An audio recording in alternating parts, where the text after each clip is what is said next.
pada pagi hari ini, kepada yang terhormat Bapak Nugroho, Eskom, selaku narasumber pada pagi hari ini, dan kepada yang terhormat Bapak Ibu Guru dan Operator TI di sekolah. Assalamualaikum warahmatullahi wabarakatuh. Selamat pagi, salam sejahtera bagi kita semua, Om Swastiastu, Namo Buddhaya, dan salam kebajikan. Pertama, marilah kita panjatkan puja dan puji syukur kepada Tuhan Yang Maha Esa, karena pada pagi hari ini kita masih diberikan kesempatan dan kesehatan untuk hadir di ruang virtual ini untuk mengikuti kegiatan sosialisasi PDSS dan SNBP tahun 2024 yang diselenggarakan oleh ISI Yogyakarta. Bapak dan Ibu, izinkanlah saya di sini memandu acara pada pagi hari ini. Acara yang pertama yaitu pembukaan. Marilah kita buka acara pada pagi hari ini dengan berdoa menurut agama dan kepercayaan masing-masing. Berdoa disilahkan.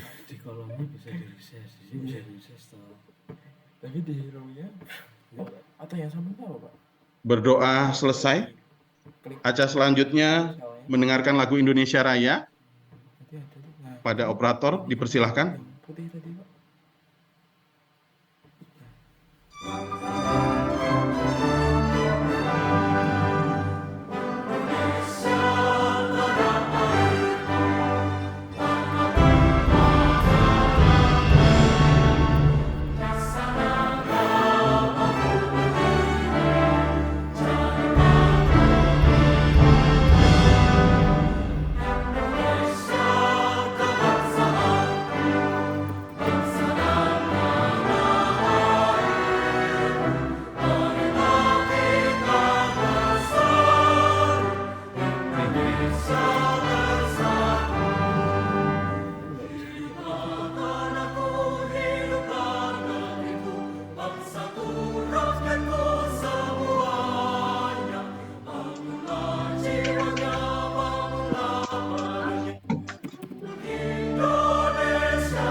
Teks kan udah pasti fix segitu kan.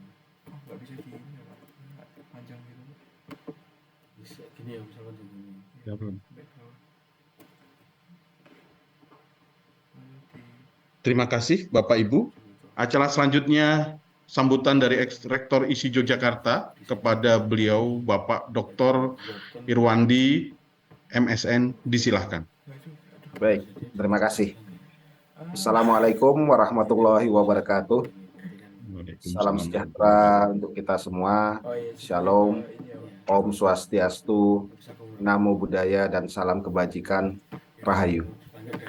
Yang saya hormati tim kerja penerimaan mahasiswa baru dan SNPMB ISI Yogyakarta, telah hadir Ibu Esti selaku Kabiro Akademik dan Sistem Informasi Perencanaan di ISI Yogyakarta, juga Kepala UPT P3 Pengembangan Pendidikan di ISI Yogyakarta, dan Koordinator TI atau Puskom ISI Yogyakarta, serta yang saya hormati para guru baik di jalur SMA maupun kejuruan seprovinsi Daerah Istimewa Yogyakarta. Pertama-tama saya ucapkan terima kasih dan selamat datang dalam acara sosialisasi PDSS atau Pangkalan Data Sekolah dan Siswa dan SNPMB, Seleksi Nasional Penerimaan Mahasiswa Baru, yang diselenggarakan oleh ISI Yogyakarta. Selanjutnya, marilah kita panjatkan puji syukur kepada Tuhan Yang Maha Esa, Allah Subhanahu wa Ta'ala, karena atas karunia-Nya dan ridho-Nya kita dapat berkumpul dalam keadaan sehat walafiat. Bapak Ibu sekalian yang saya hormati, bahwa acara ini kita laksanakan dalam rangka tindak lanjut dan menyambut dimulainya proses penerimaan mahasiswa baru di seluruh perguruan tinggi negeri di Indonesia. Dalam hal ini, ISI Yogyakarta melakukan sosialisasi tentang hal tersebut, dan terutama pada hari ini kita akan membicarakan, mensosialisasikan juga tentang pangkalan data sekolah dan siswa, di mana hal ini menjadi perhatian khusus di panitia pusat pada saat itu melalui Forum Koordinasi Perguruan Tinggi Negeri se-Indonesia terkait SNPMB ini, bahwa pangkalan data sekolah dan siswa ini menjadi hal yang sangat penting sebagai awal agar anak didik kita mendapatkan hak untuk bisa mendaftar jalur-jalur yang ada dalam SNPMB, yaitu jalur Seleksi Nasional Berdasarkan Prestasi dan Seleksi Nasional Berdasarkan Tes atau SNBT. Untuk itu kami menyambut baik acara ini dan tentu mengharapkan kepada Bapak Ibu guru, kepala sekolah maupun guru dan sivitas akademika lainnya untuk bisa menyiapkan pangkalan data sekolah dan siswa ini agar anak-anak kita memiliki hak yang seharusnya memang mereka dapatkan untuk bisa mengakses beberapa atau mengakses jalur-jalur yang disediakan oleh pemerintah. Juga secara singkat saya bisa informasikan yang nanti akan disosialisasikan oleh tim PMB ISI Yogyakarta ialah beberapa perubahan terkait dengan mekanisme maupun hak yang bisa diakses oleh mahasiswa. Itu kami berharap mudah-mudahan acara sosialisasi ini bisa berjalan dengan lancar dan kita bersama bisa memastikan bahwa siswa dapat mendaftar sesuai dengan kriteria yang telah ditetapkan. Kemudian sebelum saya akhiri, tentu saya ingin menyampaikan terima kasih kepada Kepala Balai Pendidikan Menengah di daerah Istimewa Yogyakarta, baik dari Kabupaten Kulon Progo, dari Kabupaten Gunung Kidul, Kabupaten Bantul, dan Kabupaten Sleman. Terima kasih atas supportnya sehingga kami ISI Yogyakarta dapat mengundang dan bertemu melalui secara virtual di kesempatan hari ini. Juga Bapak Ibu juga selamat mengikuti sosialisasi. Semoga informasi nanti yang diberikan bisa sangat membantu baik tentang SNPMB itu sendiri maupun tentang ISI Yogyakarta yang merupakan salah satu perguruan tinggi negeri dan perguruan tinggi seni tertua dan terlengkap di Indonesia. Kiranya itu yang bisa saya sampaikan. Sekali lagi terima kasih. Kurang lebihnya mohon maaf. Saya akhiri. Assalamualaikum warahmatullahi wabarakatuh. Salam sejahtera untuk kita semua. Terima kasih kami sampaikan kepada Bapak Rektor ISI Yogyakarta, Dr. Irwandi MSN, atas perkenannya memberikan sambutan. Acara berikutnya, sesi foto bersama kepada Bapak Ibu. Kami mohon untuk open kamera dan memasang virtual background kegiatan pada pagi hari ini. Dan nanti rekan kami akan men-screenshot tampilan di layar. Monggo Mas Faslul. Bisa Pak ini? Enggak, ini Pak kabarnya Dewi enggak bisa. Bisa tadi Pak? Sebentar, ini coba diklik. Ini bisa. Cuma tahu pencet lembang tadi. Apakah sudah Mas Faslul? Sudah Pak. Sudah ya? Sudah. Oke, sudah. Terima kasih Bapak Ibu atas perkenannya untuk open kamera. Acara berikutnya penyampaian materi sosialisasi PDSS dan SNBP tahun 2024 sekaligus profil ISI Yogyakarta yang akan disampaikan oleh dua narasumber. Narasumber pertama Bapak Nugroho Eskom, beliau akan menyampaikan materi tentang sosialisasi PDSS dan SNBP tahun 2024, dan narasumber berikutnya Bapak Hangga Hardika MDes, beliau akan menyampaikan materi tentang profil isi Yogyakarta. Untuk itu kami persilahkan yang pertama kepada Bapak Nugroho Eskom untuk menyampaikan materinya. Sembari Bapak Nugroho menyiapkan materi, Bapak Ibu, di kolom chat sudah ada link untuk presensi. Bapak Ibu mohon mengisi daftar hadir. Terima kasih. Kami persilakan kepada narasumber untuk menyampaikan materinya. Di awal nggak ada. Coba di awal. Terima kasih Pak Heriadi. Suara saya terdengar, ya? Baik. Selamat pagi Bapak Ibu sekalian. Mohon izin untuk menyampaikan terkait dengan sosialisasi SNPMB tahun 2024. Seperti yang Bapak Ibu sekalian ketahui, mungkin juga kami sampaikan untuk SNPMB tahun ini kemungkinan akan ada beberapa perbedaan dengan tahun sebelumnya. Mungkin dari Bapak Ibu sekalian mungkin ada yang sudah mengetahui tentang informasi ini, tapi alangkah baiknya juga nanti kami sampaikan supaya Bapak Ibu sekalian yang belum mengetahui dapat mengetahui tentang informasi yang akan kami sampaikan ini. Baik, mohon izin untuk saya screen Bapak Ibu sekalian. Mohon untuk operator mengaktifkan saya ke host. Saya bisa, oke. Baik. Mudah-mudahan sudah terlihat materi untuk sosialisasi kita pada pagi hari ini. Jadi untuk informasi sistem seleksi masuk perguruan tinggi negeri program Diploma 3 Diploma 4 apa saja terapan dan saja tahun 2024 sesuai dengan mandat dari Panitia SNPMB yaitu Seleksi Nasional Teman Mahasiswa Baru yang sekarang diambil alih oleh BP3 Kemdikbud. Kalau 2 tahun mulai dari tahun kemarin, kalau tahun 2 tahun yang lalu itu masih LTMPT, tapi sekarang sudah digawangi oleh BP3 Kemdikbud. Baik, Bapak Ibu sekalian, untuk fungsi dan tujuan SNPMB sendiri ini sama dengan tahun kemarin, tidak ada perubahan. Jadi fungsi mempersiapkan dan mengelola data calon mahasiswa untuk seleksi jalur SNBP dan SNBT, kemudian melaksanakan UTBK, dan dalam membantu perguruan tinggi memperoleh calon mahasiswa berdasarkan prestasi akademik atau non akademik dan prestasi lainnya melalui jalur SNBP.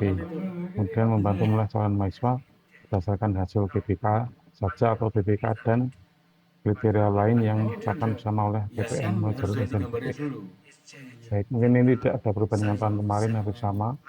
Kemudian prinsip penerimaan mahasiswa baru di BPN, prinsipnya yaitu adil, berkeadilan, dan akuntabel, dan fleksibel.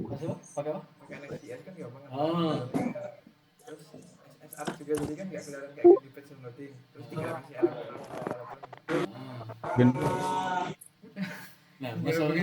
sudah terdengar jelas. Sepertinya lebih baik ya Bapak Ibu ya. Oke, mohon maaf. Baik, kami lanjutkan di kemudian prinsip penerimaan mahasiswa baru harus adil, akuntabel, fleksibel, kemudian efisien, transparan, dan kalangan kepentingan. Ini yang paling penting karena terkait dengan informasi publik, jadi harus kalangan kepentingan ini adalah hal yang paling penting. Kemudian jalur dan kuota sama seperti SNPMB tahun lalu, SNBP atau Seleksi Berdasarkan Prestasi, yang berdasarkan nilai akademik saja, panel akademik dan prestasi lainnya yang ditetapkan oleh BPN dan biaya ditanggung oleh pemerintah. Kuota minimum sebesar 20%. Kemudian yang SNBT, Seleksi Nasional Berdasarkan Tes, yaitu berdasarkan hasil UTBK saja, atau hasil UTBK dan kriteria lain ditetapkan bersama oleh perguruan tinggi negeri. Kemudian pelaksanaan tes menggunakan komputer, biaya ditanggung oleh peserta dan subsidi pemerintah untuk kuota minimum 40%. Kemudian mandiri dapat menggunakan nilai UTBK dan kuota maksimum sebesar 30%. Ini ada pengecualian untuk PTN atau perguruan tinggi negeri yang berbadan hukum, itu SNBT minimal 30% dan seleksi mandiri maksimum ada 50%. Ini mungkin yang untuk PTN biaya itu seperti UGM, UI, UNPAD, IPB dan sebagainya. Yang raksasa itu tinggi raksasa kalau kami menyebutnya. Kemudian untuk sistem sendiri pendaftaran di SNPNB tahun ini sama juga masih menggunakan single sign on, jadi satu akun untuk semua aplikasi pendaftaran baik itu SNBP, SNBP maupun nanti untuk pendaftaran di PBK-nya. Kemudian pengisian PDSS tahun 2024 ini, pendaftaran SNBP 2024 dan pendaftaran PBK SNBT 2024 harus membuat dan memiliki akun SNPNB. Registrasi akun mulai tanggal 8 Januari dengan 8 Februari 2024. Mungkin masih 4 hari lagi untuk mendaftar registrasi akunnya. Kemudian untuk registrasi akun dapat dilakukan di portal snpmb.bppt.kemdikbud.go.id. Kemudian untuk yang sekolah tanggal 8 Januari sampai dengan 8 Februari dan yang registrasi akun siswa tanggal 8 Januari sampai dengan 15 Februari. Yang perlu disampaikan kepada siswa untuk selalu taat dengan jadwal yang ada, karena biasanya memang kalau di SNPB itu tidak ada istilah jadwal molor, jarang sekali. Selama ini pasti sesuai taat asas, jadwal akan berlaku sesuai dengan yang sudah ketentuan berlaku. Kecuali ada hal tertentu.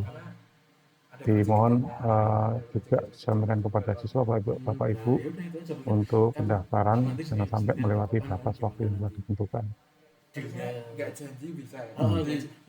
Ya, kemudian untuk deskripsi PDSS dan SNBP tahun 2024 ini nanti ada beberapa sedikit perubahan dengan yang tahun lalu. Untuk PDSS sendiri masih sama untuk definisinya seperti pengalaman data sekolah dan siswa, kemudian fungsinya adalah untuk basis data, rekam jejak, kinerja sekolah dan siswa per siswa yang eligible, kemudian kurikulum, akomodasi kurikulum nasional 2006 KTSP, dan kurikulum 2013 sistem paket dan PCS. Nah, ini ada tambahan baru adalah serta kurikulum merdeka. Jadi ada penambahan untuk penggunaan kurikulum merdeka pada SNBP tahun ini. Kemudian untuk sistemnya, fungsi PDSS juga sama, 18 sekolah, kebenaran data, tentang jawab kepala sekolah, kemudian sistem PDSS, pembelajaran dan tingkat yang sama, mengakomodasi perbedaan kurikulum antara semester ganjil dan genap, dan kurikulum nasional ini penting sekali. Sekolah yang tidak menggunakan kurikulum nasional tidak menggunakan mendaftar PDSS. Dan ketentuan umum dari SNPNB yaitu dilakukan berdasarkan hasil penelusuran prestasi akademik dengan menggunakan rapor serta prestasi akademik dan non-akademik siswa. Kemudian prestasi akademik maupun non-akademik siswa yang dinilai adalah 3 prestasi terbaik. Sekolah yang mengikutkan siswanya dalam SNPNB harus mempunyai NPSN atau nomor pokok sekolah nasional dan mengisikan rapor siswa yang eligible di PDS dengan lengkap dan benar. Itu yang perlu digarisbawahi, yaitu adalah lengkap dan benar, karena beberapa kemungkinan ada yang lengkap tapi tidak benar, dan mungkin atau tidak lengkap tapi benar, atau malah tidak lengkap dan tidak benar. Itu yang mohon untuk dihindari. Jadi penekanannya adalah lengkap dan benar. Yang ketiga, sekolah harus memiliki akun SNPNB sekolah untuk pengisian PDSS, dan siswa harus memiliki akun SNPNB siswa untuk pendaftaran SNBP. Registrasi akun SNPNB sekolah dan registrasi akun SNPNB siswa dilakukan di portal SNPNB. Baik, untuk ketentuan tambahannya, Bapak Ibu sekalian, siswa yang telah dinyatakan lulus seleksi jalur SNBP 2024, SNBP 2023, dan seleksi nasional masuk perguruan tinggi negeri atau SNMPTN 2022 tidak dapat mendaftar SNBT 2024. Jadi di sini jelas kaitannya dengan pendaftaran untuk SNBT 2024 itu jelas bahwa yang sudah dinyatakan lulus SNBP 2024, SNBP 2023, dan SNMPTN 2022 tidak dapat mendaftar. Jadi sama dengan tentuan yang tahun lalu. Okay. Untuk ini kemudian yang tambahan lagi dari yang SNBP tahun ini yaitu siswa yang dinyatakan lulus seleksi jalur SNBP 2024 tidak dapat mendaftar seleksi jalur mandiri di PTN manapun. Nah, ini kaitannya dengan penekanan bahwa kita menghargai hak-hak dari masing-masing siswa. Jadi mungkin berangkat dari kasus bahwa ada siswa yang sudah mendaftar dan dinyatakan lulus seleksi SNBP, tapi dia ingin mendaftar atau mungkin tidak mengambil program studi yang sudah diterima tersebut, kemudian ingin mengambil di jalur mandiri.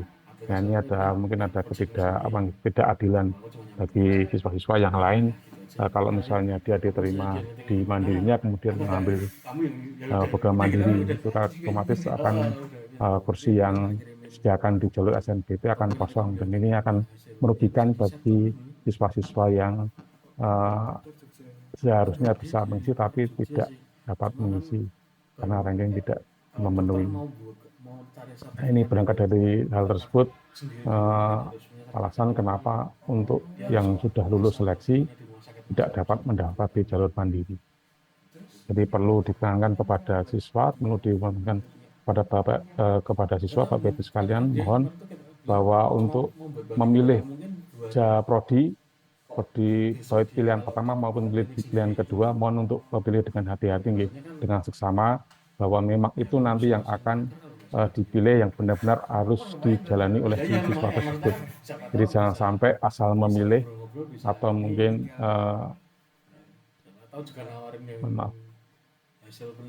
masih ragu-ragu.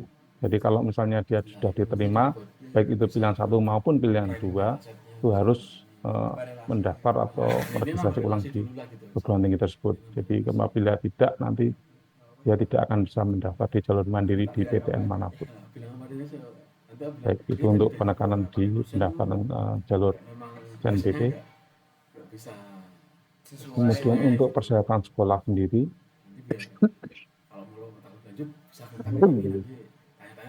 mohon maaf sekalian.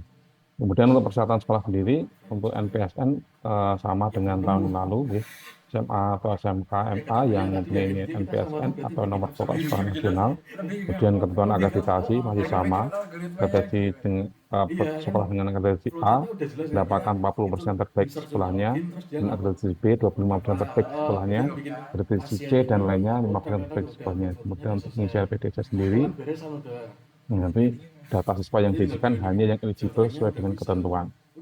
Dan persyaratan pendaftar untuk siswa yang eligible yaitu siswa SMA atau SMK atau MA kelas terakhir yaitu kelas 12 pada tahun 2024 yang memiliki prestasi unggul. Jadi yang memiliki prestasi unggul, kemudian WNI dan memiliki nomor induk kependudukan atau NIK, memiliki NISN dan terdaftar di PDSS, memiliki nilai rapor yang telah diisikan di PDSS sesuai dengan ketentuan, dan wajib mengunggah portofolio bagi yang memilih potensi bidang seni dan olahraga. Nah, ini yang khususnya yang nanti akan mendaftar, mungkin akan mendaftar di ISI Jakarta. Jadi bagi siswa harus wajib mengunggah portofolio tambahan bagi siswa. Kemudian memiliki prestasi akademik dan memenuhi persyaratan yang ditentukan oleh masing-masing PTN. Untuk ketentuan peningkatan siswa, Bapak Ibu sekalian, dilakukan oleh sekolah dengan memperhitungkan nilai rata semua mata pelajaran dengan semester 1 sampai dengan semester 5. Kemudian sekolah dapat menambahkan kriteria lain berupa prestasi akademik dalam menentukan peringkat siswa bila ada nilai yang sama. Pada sekolah implementasi kurikulum merdeka, kriteria lain dapat menggunakan capaian siswa dalam proyek penguatan profil pelajar Pancasila atau P5. Jadi ini tambahan Bapak Ibu sekalian, karena untuk kurikulum tadi sudah untuk SNBP tahun ini sudah mengadopsi untuk kurikulum merdeka juga.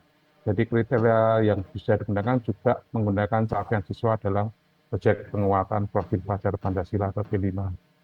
Kemudian jumlah siswa yang masuk dalam pemeriksaan sesuai dengan ketentuan kuota dari sekolah. Jadi memang harus sesuai dengan ketentuan kuota yang diperoleh oleh sekolah tersebut. Kemudian tahapan pemeriksaan siswa oleh sekolah secara lengkap dapat dilihat di informasi SNPMB 2024 di webnya BPPT Kemdikbud. Nanti bisa dilihat kalau sekarang mungkin bisa dicek kembali untuk tahapan tersebut. Kemudian tahapan SNBP, Bapak Ibu sekalian, yang pertama pengumuman kuota, ini masih berjalan sampai saat ini untuk pengumuman kuota.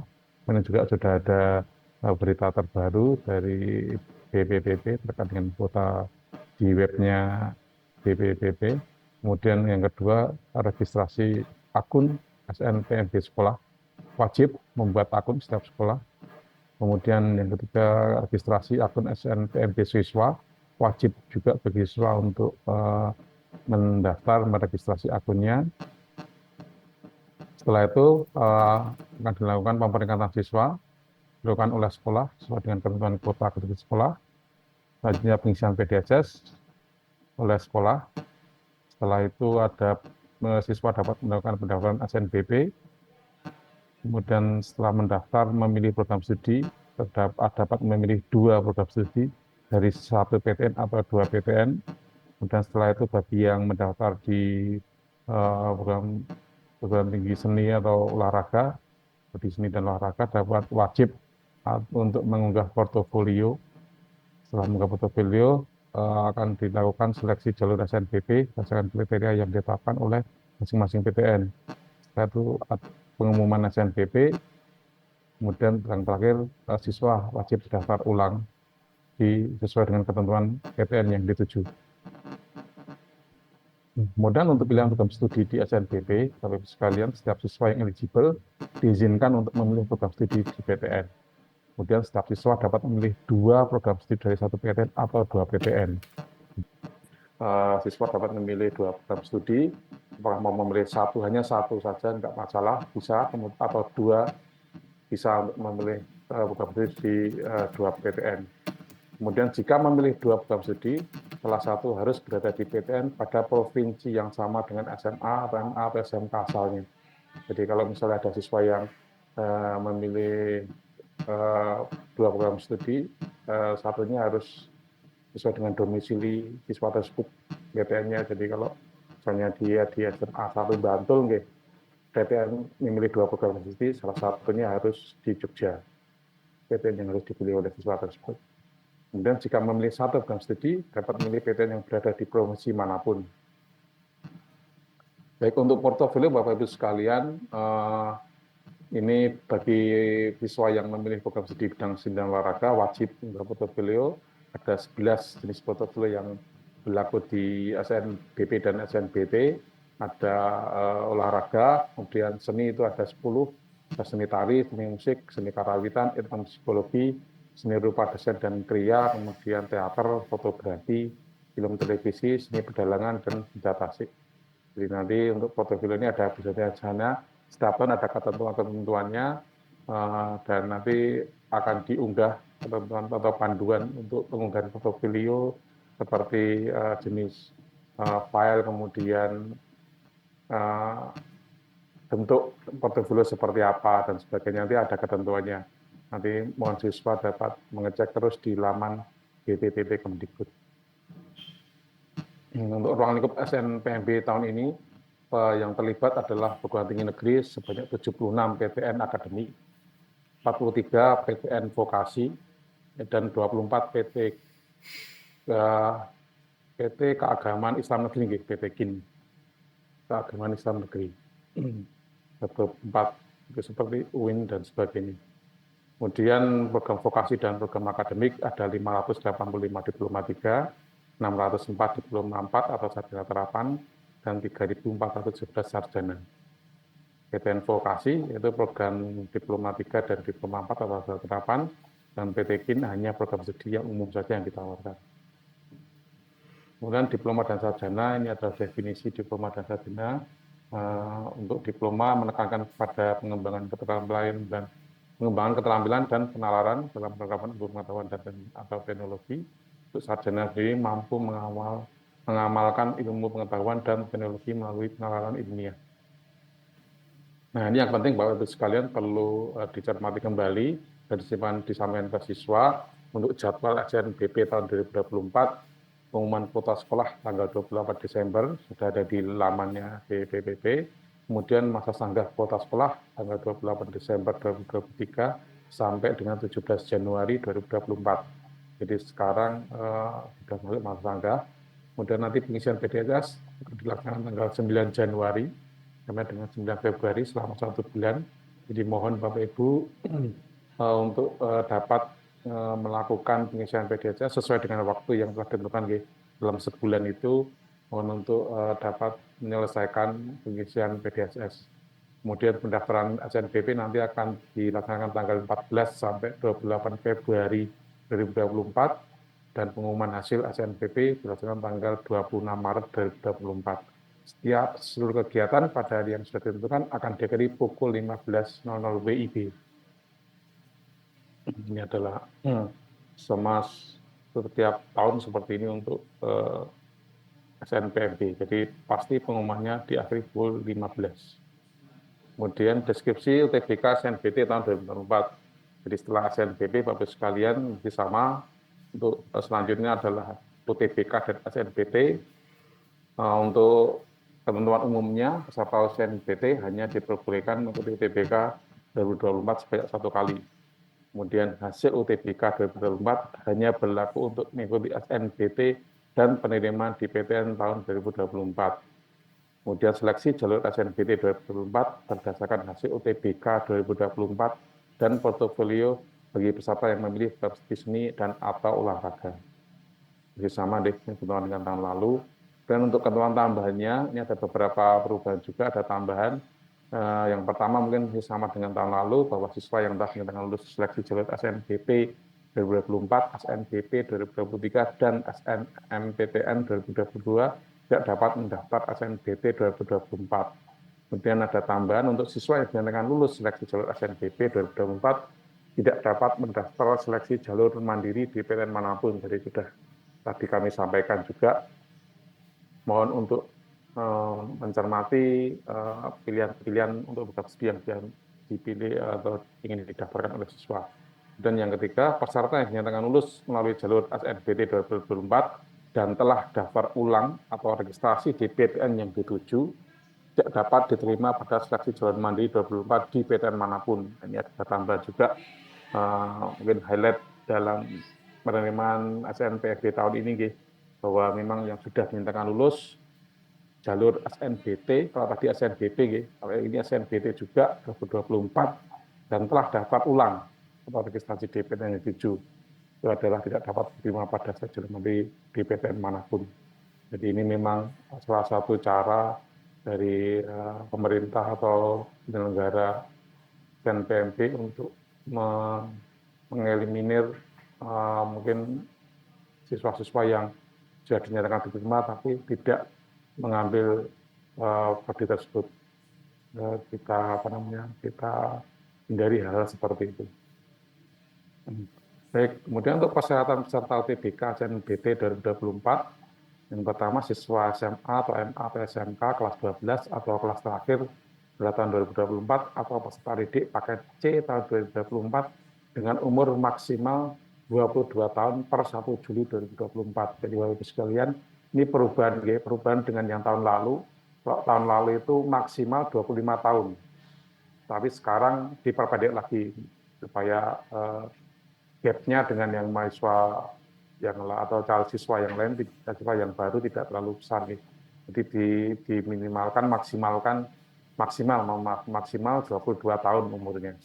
Kemudian lulusan SMA, MA, atau SMK sederajat tahun 2022 dan 2023, atau lulusan paket C tahun 2022 dan 2023 dengan umur maksimal 22 tahun per 1 Juli 2024. Ini juga berbeda dengan tahun lalu juga 25 tahun, sekarang lebih muda, maksimal 22 tahun.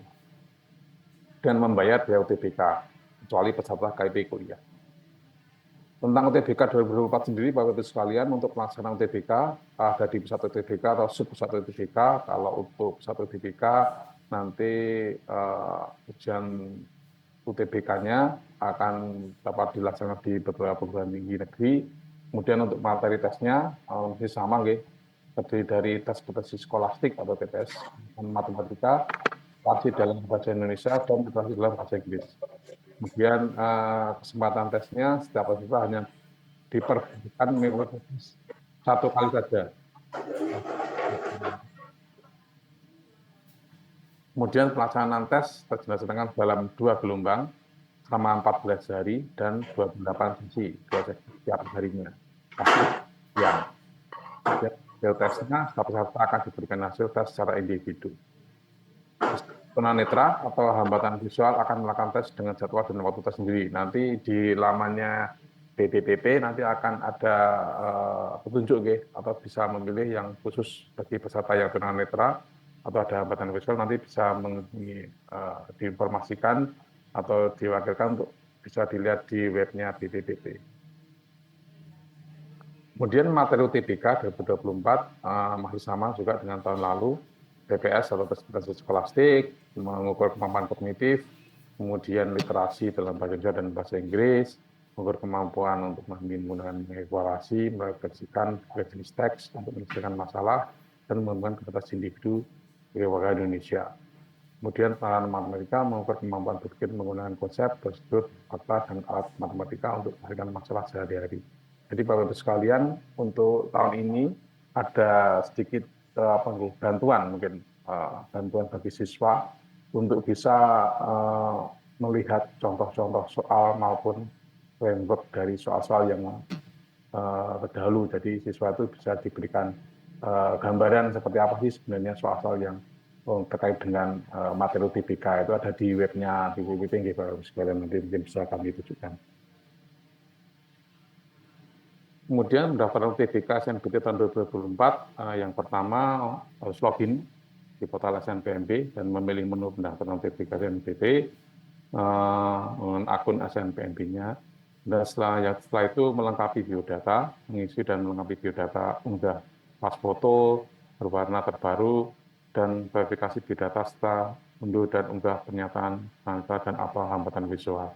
Mungkin dari ini yang dibutuhkan adalah kelengkapan data biodata, jadi seperti pas foto itu yang resmi lah, dalam arti tidak menggunakan kaos, apalagi backgroundnya itu kayak selfie dan sebagainya, itu mohon untuk dihindari hal seperti itu, karena tahun kemarin masih ada. Jadi setiap tahun itu pasti ada hal seperti itu, siswa yang mengunggah fotonya itu selfie, kemudian backgroundnya apalah gitu. Jadi mohon dapat disampaikan ke siswa bahwa untuk pendaftaran SNPMB untuk pas foto harus resmi, foto resmi, kalau bisa jas sekolah atau apa gitu, jadi kita kelihatan resmi. Kemudian info terkait dengan nomor handphone, alamat email itu yang penting. Jadi nomor handphone diusahakan tetap nomor handphone yang aktif paling tidak selama proses pendaftaran atau selama proses SNBP dan SNBT ini. Mohon nomor telepon adalah nomor telepon yang aktif yang bisa dihubungi. Kemudian email juga email yang aktif dan bisa dihubungi gitu. Jadi jangan sampai nanti nomor handphonenya berubah-ubah, mungkin nomor atau alamat emailnya karena sudah tidak lama digunakan, kemudian tidak lupa password dan sebagainya. Jadi mohon untuk disampaikan ke siswa bahwa ini sangat penting, karena nanti ada informasi atau terkait dengan kegiatan SNBP, SNBT, itu nanti akan disampaikan via email atau via telepon gitu oleh panitia. Jadi mohon sekalian disampaikan ke siswa bahwa hal-hal ini memang sangat penting. Kemudian setelah itu, yang langkah ketiga adalah memilih tukang diskusi dan mengunggah portofolio bagi yang mendaftar di bidang seni dan atau olahraga. Setelah itu memilih pusat UTBK, nanti akan memperoleh slip pembayaran biaya UTBK bagi peserta non pelamar KIP kuliah. Setelah menerima slip, harus melakukan pembayaran di lembaga, dan pembayaran akan lebih lanjut biasanya di bank-bank. Kemudian yang terakhir adalah mengunduh kartu peserta UTBK atau SNBT. Nanti siswa dapat mengunduh kartu di portal SNPMB dan mohon juga kartu ini disimpan, dirawat dengan baik-baik sampai jadwal pelaksanaan UTBK. Karena sangat penting pada saat nanti pelaksanaan UTBK, itu panitia ada verifikasi dokumen sebelum pelaksanaan ujian. Jadi siswa akan diverifikasi, dicek kelengkapan dokumennya, salah satunya adalah kartu peserta. Jadi ini sangat penting, kartu peserta mohon untuk selalu dibawa, kemudian dicetak dengan benar, dengan rapi. Kemudian setelah itu untuk biaya UTBK sendiri, peserta membayar biaya UTBK masih sama seperti tahun lalu sebesar Rp200.000. Untuk lembaganya mungkin akan disampaikan lebih lanjut ke depan. Dan untuk pilihan program studi di SNBT, ini ada yang paling penting bagi sekalian adalah perubahan yang signifikan daripada tahun lalu untuk program studi yang bisa dipilih oleh siswa. Yang pertama, mungkin setiap peserta bebas memilih program studi PTN akademik, PTN vokasi, dan atau PTKIN. Jadi bebas memilih antara PTN akademik mau memilih PTN vokasi. Kalau PTN vokasi seperti politeknik, itu PTN vokasi. Kemudian atau PTKIN, WIN, IAIN, dan sebagainya. Kemudian setiap peserta diperbolehkan memilih maksimal 4 program studi yang terdiri dari 2 pilihan program akademik atau sarjana, dan 2 pilihan program vokasi atau diploma 3 dan diploma 4 atau sarjana terapan, dengan ketentuan sebagaimana tabel terlampir. Di samping kanan itu sudah ada contoh alternatif pilihan program studi bagi siswa yang akan memilih program studi di SNBT. Jadi kalau misalnya jumlah pilihan, hanya 1 pilihan itu bebas memilih di program studi manapun. Baik 1 untuk diploma 3 atau diploma 4 sarjana terapan atau sarjana. Bebas kalau hanya 1 pilihan saja. Kemudian kalau 2 pilihan itu masih bebas memilih di program studi manapun. Dan ketentuan bisa 2 program diploma 3 atau 2 diploma 4 sarjana terapan atau 2 sarjana atau 1 diploma 3 dan 1 sarjana atau 1 diploma 4 sarjana terapan dan 1 sarjana. Itu masih bebas di program studi manapun. Nah, ini yang tambahan untuk tahun ini itu bisa memilih 3 pilihan program studi, yaitu dengan ketentuan 2 program akademik dan 1 program vokasi atau 1 program akademik dan 2 program vokasi. Apabila untuk contohnya bisa dicermati untuk 2 diploma 3 dan 1 sarjana, atau 2 diploma 4 sarjana terapan dan 1 sarjana, atau 2 sarjana dan 1 diploma 3, atau 2 sarjana dan 1 diploma 4 atau sarjana terapan. Banyak pilihan kepada siswa, jadi memberikan siswa pilihan-pilihan untuk mendaftar di jalur SNBT ini. Peluangnya juga bagi siswa akan lebih luas peluang untuk mendaftar di program studi yang dipilih sesuai dengan minat dari siswa tersebut. Kemudian tambahan juga yang terakhir itu ada bisa memilih sampai 4 pilihan program studi. Jadi ketentuannya 2 program akademik dan 2 program vokasi, minimal ada 1 program diploma 3. Contohnya seperti 2 sarjana, 1 diploma 3 dan 1 diploma 4 atau sarjana terapan, atau 2 sarjana dan 2 diploma 3. Itu adalah mungkin tambahan dari perubahan atau tambahan dari SNBT tahun ini dibandingkan tahun lalu. Jadi siswa diberikan peluang yang luas untuk bisa mendaftar di program studi manapun sesuai dengan minatnya sampai dengan 4 pilihan program studi. Kemudian untuk lokasi UTBK sendiri, Bapak-Ibu sekalian, sama dengan tahun lalu, dilaksanakan di 74 pusat UTBK PTN, termasuk isi Jakarta, termasuk dalam 74 pusat UTBK PTN. Kalau di Jogja ada di Jogja, ada UPN di Jakarta, ada UNJ, ada UGM. Seperti itu untuk pusat UTBK-nya, kemudian tambah lagi untuk sub pusat UTBK yang menjangkau lebih luas di beberapa wilayah. Ini seperti di Papua, kemudian di Kalimantan yang jaraknya mungkin terlalu luas jangkauannya siswa itu, dan nanti pusat UTBK tersendiri di sana. Kemudian lokasi kota dan tanggal tes dapat di laman resmi SNPMB. Kemudian untuk pelaksanaan UTBK 2024 dilaksanakan dalam 2 gelombang.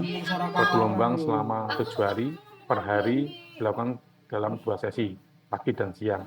Di gelombang pertama, jadwalnya adalah mulai tanggal 30 April sampai dengan 7 Mei. dan kemudian gelombang 2 tanggal 14 sampai 20 Mei.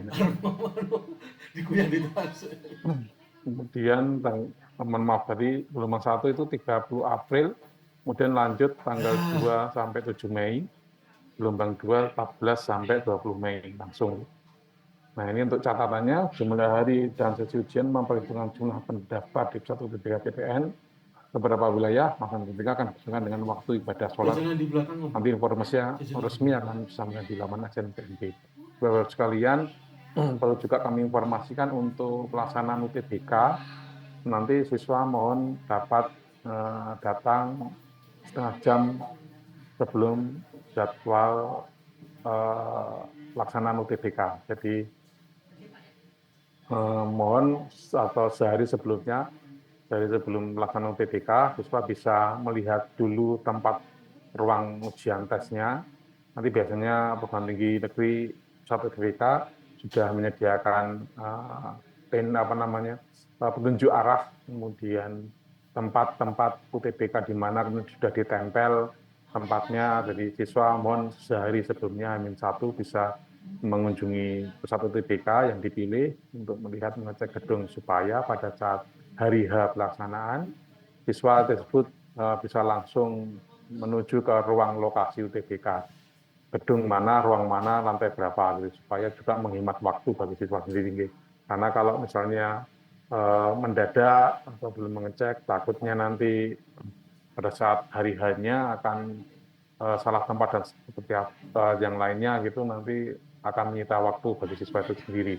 Jadi mohon diinformasikan kepada siswa untuk H-1 bisa mengecek tempat lokasi UTBK-nya. Kemudian hari H termasuk tempat-tempat parkir, karena itu sangat penting. Biasanya kan ada zona-zona parkir di tempat satu UTBK, jadi bisa memperhitungkan dari zona parkir sampai ke lokasi ujian itu beberapa menit dan sebagainya. Karena setengah jam itu harus sudah sampai di tempat ujian. Terus kayak gitu kok. Baik, seperti itu Bapak Ibu sekalian. Jadi mohon sampaikan ke siswa untuk segera beda ya? Kita nantinya pada saat UTBK, pelaksanaan UTBK untuk menaati jadwal setengah jam sebelumnya itu harus sudah hadir di lokasi ujian. Kemudian mempersiapkan yang penting adalah persiapan fisik itu perlu supaya sehat pada saat ujian, tidak pakai menghindari mencegah itu gitu.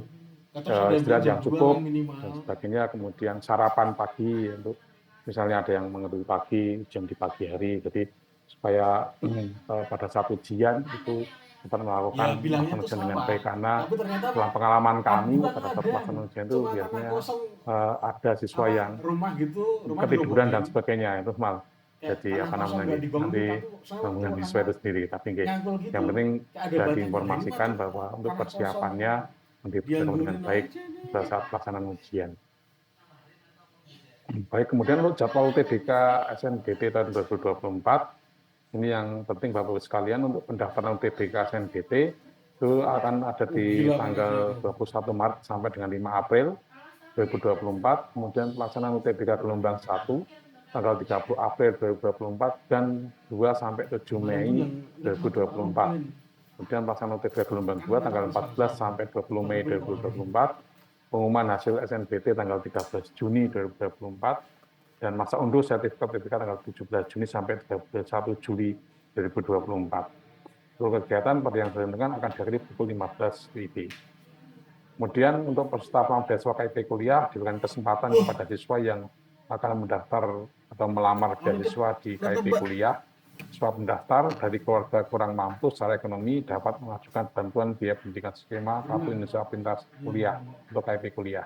Pendaftaran KIP kuliah Kemdikbudristek hanya berlaku untuk pilihan prodi di PTN akademik dan PTN vokasi saja. Jadi untuk PTN tidak bisa, KIP kuliah hanya bisa digunakan untuk PTN akademik dan PTN vokasi. Kemudian informasi detail KIP kuliah Kemdikbudristek ada di lamannya Puslabdik Kemdikbud. Kemudian kalau untuk KIP kuliah Kemenak di KIP kuliah kemenak.go.id. Informasi lebih lanjut tentang SNPMB, Bapak sekalian dapat maka di email, kemudian telepon, call center, dan helpdesk laman resmi PMB. Baik, mungkin itu yang dapat kami sampaikan Bapak Ibu sekalian terkait dengan pendaftaran ASN PMB tahun 2023. Mohon Bapak Ibu sekalian bantuannya, kerjasamanya untuk bisa disampaikan ke siswa-siswa di sekolah Bapak Ibu sekalian. Mungkin itu yang dapat kami sampaikan. Apabila ada kesalahan kami mohon maaf. Kami kembalikan ke moderator. Terima kasih, Pak Tuan.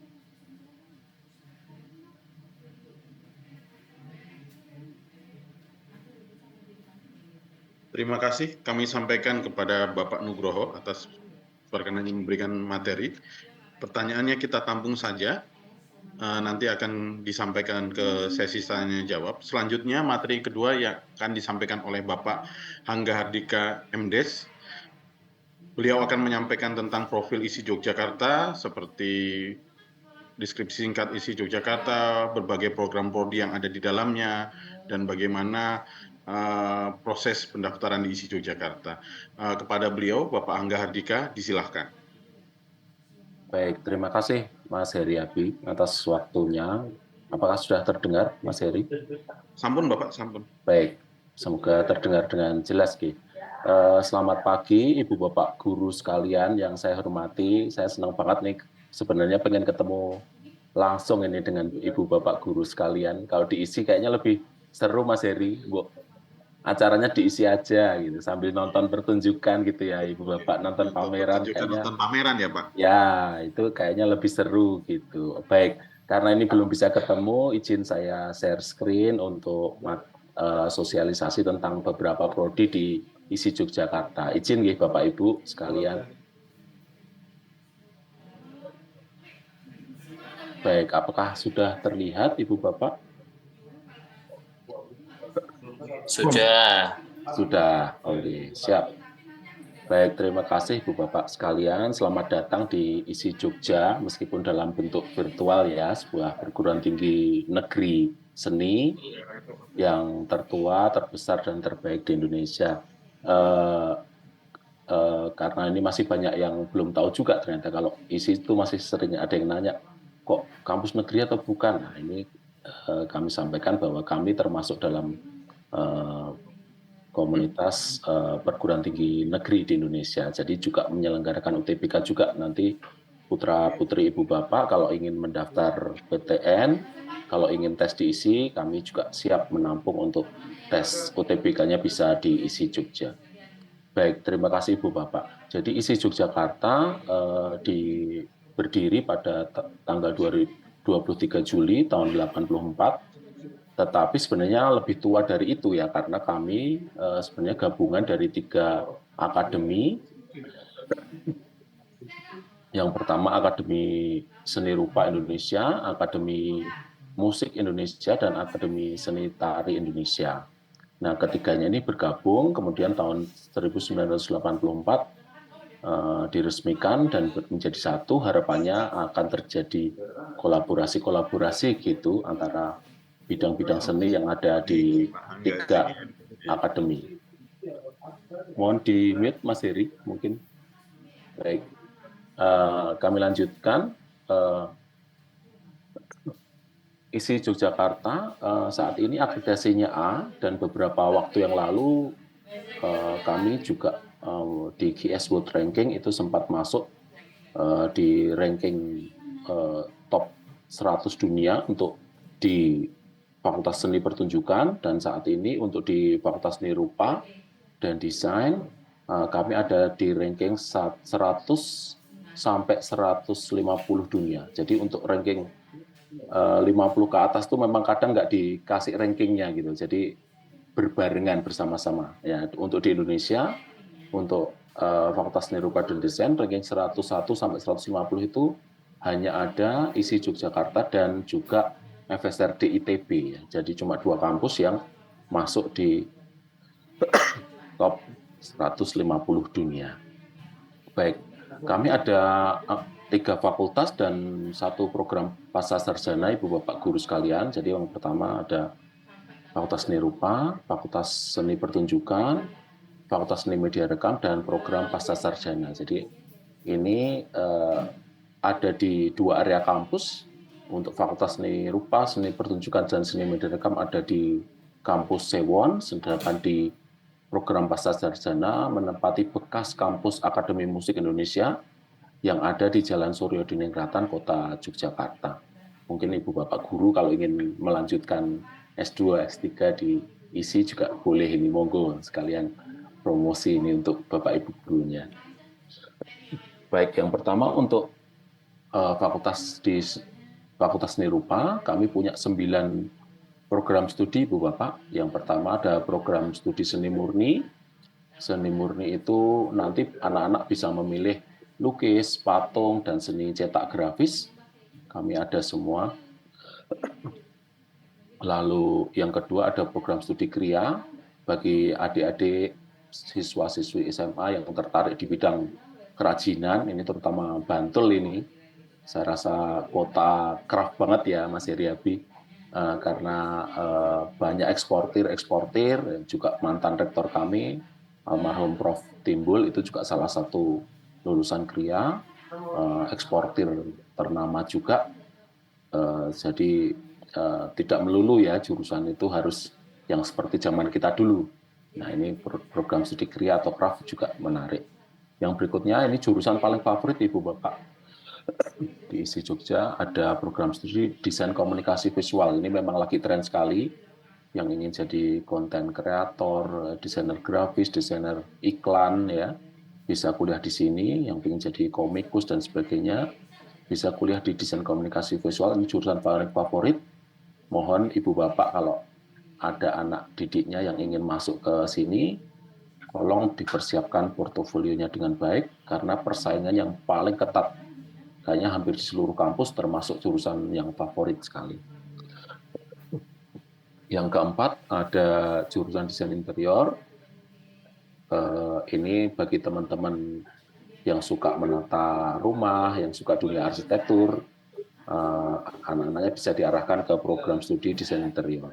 Ini juga program studi yang sedang berkembang, pembangunan di mana-mana. Saya rasa ini juga program studi yang sangat dibutuhkan di saat ini maupun di masa mendatang ya, terutama di anak-anak kita nanti lulus pada tahun sekian, maka kebutuhan ini akan banyak. Yang berikutnya, program studi yang kelima ada program studi desain produk. Yang pengen mendesain handphone, ya, mendesain mobil, mendesain produk-produk industri seperti itu, Bapak Ibu putra-putrinya bisa diarahkan ke program studi desain produk. Yang nomor 6 ada program studi art management atau tata kelola seni. Ini program studi baru di fakultas kami di seni rupa, tetapi peminatnya juga cukup banyak, peluang kerjanya juga cukup baik. Rata-rata alumninya banyak yang bekerja di museum, menangani pameran-pameran tetap di museum-museum di seluruh Indonesia. Kebetulan program studi tata kelola seni ini baru satu-satunya di Indonesia. Belum ada kampus lain yang punya prodi ini. Sementara museum di seluruh Indonesia ada sangat banyak, pasti membutuhkan sekali tenaga atau lulusan dari program studi tata kelola seni. Yang berikutnya ada program studi konservasi seni, ini juga sama, satu-satunya di Indonesia, banyak bekerja di museum, ini program studi baru. Semoga ini bisa mengisi kebutuhan dari koleksi-koleksi museum yang ada di Indonesia yang sudah mulai rusak karena keadaan cuaca, iklim tropis di Indonesia, maka butuh konservator handal. Maka kami sekarang punya program studi konservasi seni, ini bekerjasama dengan kampus di Austria. Nanti murid-murid atau mahasiswa bisa lanjut ke Austria untuk mendalami program studi konservasi seni. Yang berikutnya adalah program studi desain fashion atau desain mode batik kriya batik.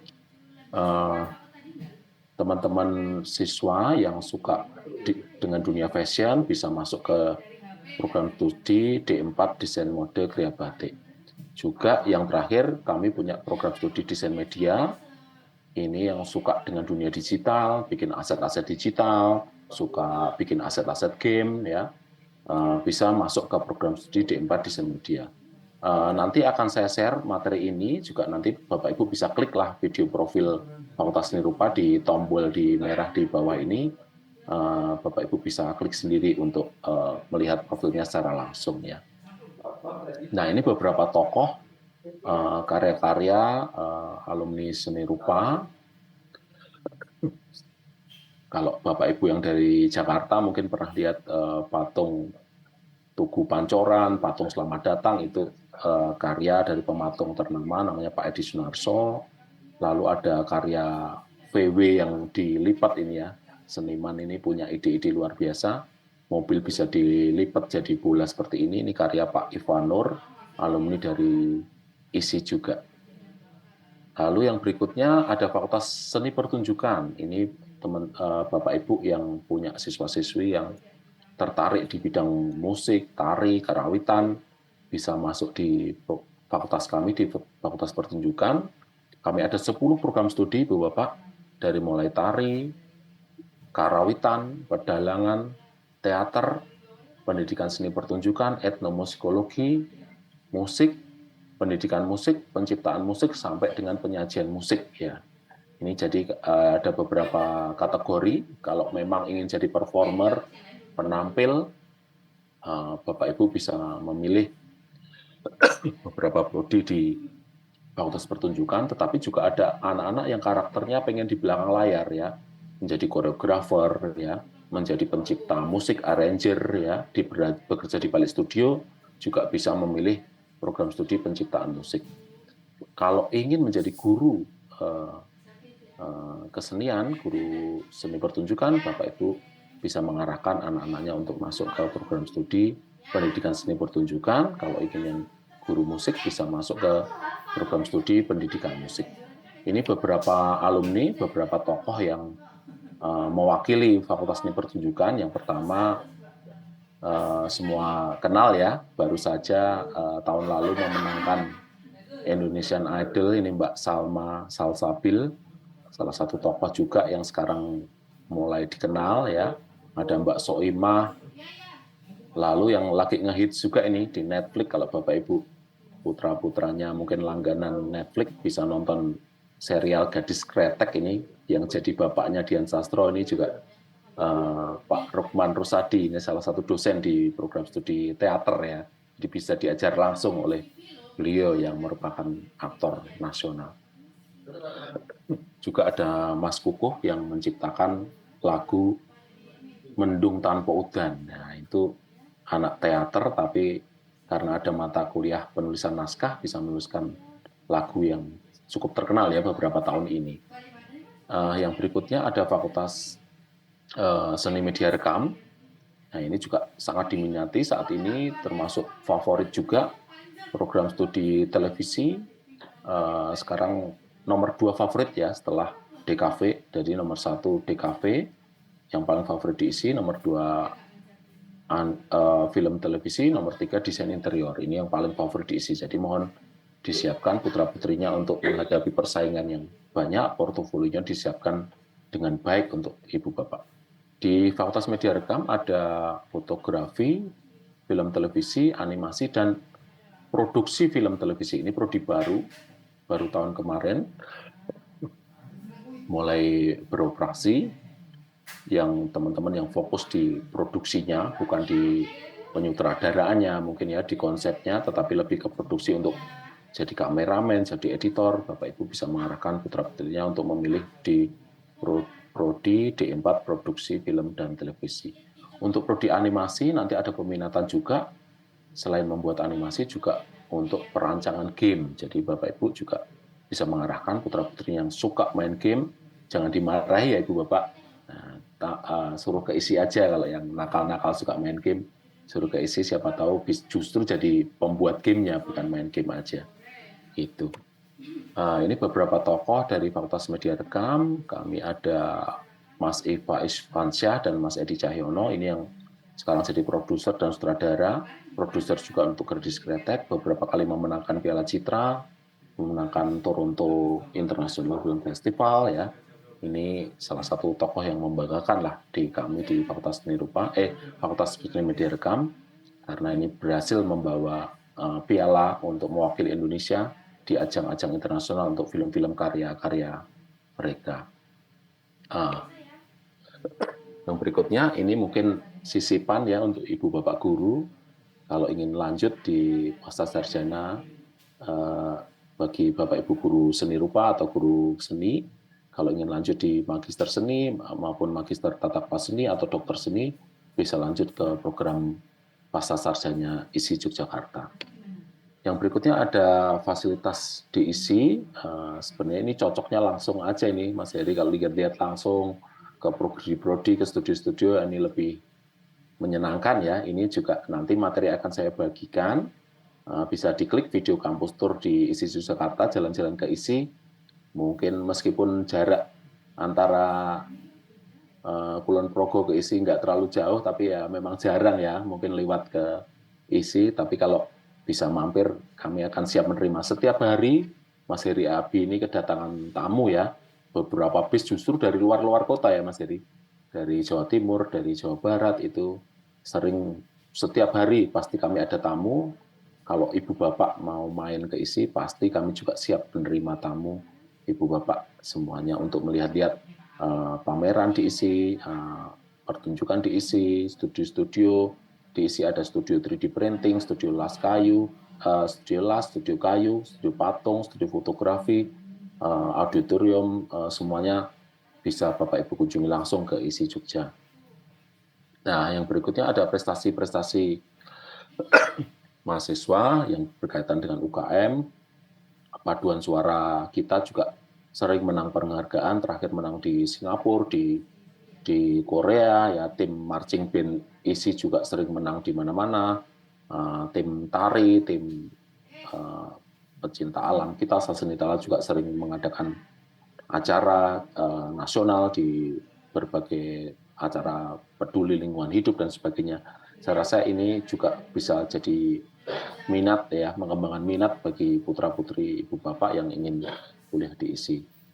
Yang berikutnya untuk beasiswa, ini memang kami biasanya kalau untuk dari semester 1 biasanya siswa harus ikut KIP kuliah, harus mendaftar di KIP kuliah. Tapi untuk ketentuan UTBK dan sebagainya, mahasiswa yang diterima sebagai mahasiswa KIP kuliah itu belum langsung otomatis untuk mendapat KIP kuliah. Jadi yang pertama digratiskan adalah pendaftaran. UTBK-nya yang 200.000 itu gratis ya. Tetapi ketika diterima itu akan diseleksi lagi. Mohon maaf, tolong disampaikan ke siswa-siswinya bahwa pendaftar KIP kuliah lewat jalur UTBK meskipun sudah diterima itu akan ada seleksi lagi karena kuota dari pemerintah mungkin tidak mencukupi untuk membiayai seluruh siswa, sehingga nanti akan ada seleksi lagi untuk KIP kuliah. Tapi jangan khawatir, nanti di semester 3 biasanya Bapak Ibu bisa menyampaikan ke siswa-siswanya bahwa semester 3 sudah ada banyak beasiswa lokal ya di kampus ISI, seperti beasiswa prestasi akademik, beasiswa super smart, dan sebagainya itu ada. Nah, yang berikutnya untuk pendaftaran, tentu saja karena kami kampus negeri, kami ada 3 jalur. Yang pertama tadi sudah disampaikan Pak Nugroho, melalui jalur prestasi. Yang kedua jalur tes atau UTBK, itu tesnya adalah UTBK dan juga portofolio. Sementara jalur mandiri, nanti teman-teman bisa langsung datang ke ISI, ya, untuk tes praktek di ISI, main musik di ISI, menggambar di ISI, memfoto di ISI.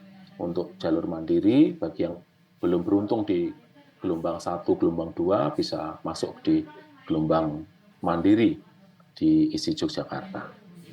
Baik, itu yang dapat saya sampaikan, biar tidak bosan ya, kalau dengerin terus kan bosan, Bapak Ibu sudah pengen bertanya ini kayaknya. Nanti Bapak Ibu bisa kunjungi websitenya ISI, Instagramnya ISI, bisa tanya-tanya langsung. Ya langsung saya, adminnya kayaknya responsif ya Mas Heri Abi. Kalau tanya-tanya di Instagram terutama sekarang kayaknya rajin untuk dijawab. Baik, begitu saya kembalikan ke Mas Heri Abi, nanti materi saya bagikan di kolom komentar. Terima kasih. Matur nuwun Pak Angga. Nah, Bapak Ibu Saya menyertakan nomor WA saya, jadi kebetulan kami dari tim Humas, jadi kalau suatu saat Bapak Ibu ingin bertanya tentang penerimaan mahasiswa baru, untuk yang ringan-ringan mungkin kita bisa bantu jawab, tapi kalau untuk yang detail nanti kami akan arahkan ke bagian pendidikan, tapi kami bisa jawab kalau memang itu bisa kami jawab, kami langsung respon, itu ada nomor HP saya di kolom chat. Kemudian seperti yang Mbak Hangga sampaikan tadi, suatu saat kalau Bapak Ibu ingin berkunjung ke ISI, bisa nanti prosedurnya bisa WA saya, kita bisa berbagi informasi karena ISI sangat terbuka sekali untuk sekolah-sekolah atau siswa SMA yang ingin berkunjung ke ISI Yogyakarta. Bapak Ibu, saya ingin mengucapkan terima kasih Pak Hangga, pada siang hari ini sampai saat ini peserta yang ada di ruang virtual ini masih berjumlah 236. Saya pikir tadi di pagi itu sempat 237 dan sampai dengan siang ini hanya berkurang 1 orang, itu sesuatu yang luar biasa. Nah Bapak Ibu, itu tadi paparan dari 2 narasumber kita, mari kita beri applause untuk kedua narasumber. Terima kasih kepada Pak Hangga dan Pak Nugroho. Berikutnya adalah sesi tanya jawab. Bapak Ibu bisa langsung raise hand atau kalau tidak bisa menuliskan pertanyaan di kolom chat apa yang ingin ditanyakan. Monggo silakan.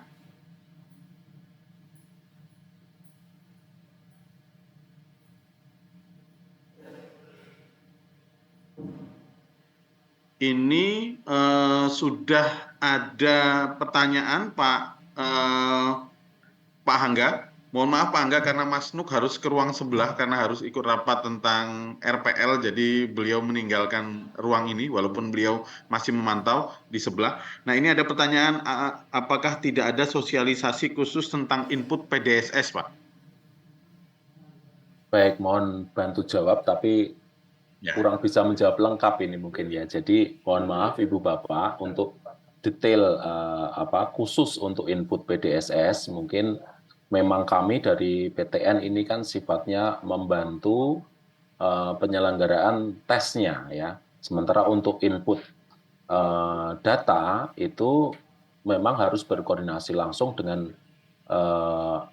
BP3 di pusat ya. Jadi kami dari PTN memang tidak diberi istilahnya TOT ya, training of trainer khusus untuk input PDSS karena ini ranahnya ada di sekolah dan juga dengan panitia pusat ya. Jadi kami dari PTN seperti ISI atau UGM atau UNY dan sebagainya memang tidak di training khusus untuk sosialisasi detail input PDSS. Jadi kami lebih ke penyelenggaraan. Jadi ketika sudah input PDSS, sudah eligible, sudah bisa mendaftar. Nah setelah itu baru dilempar ke kami, gitu Mas Heri. Jadi mohon maaf.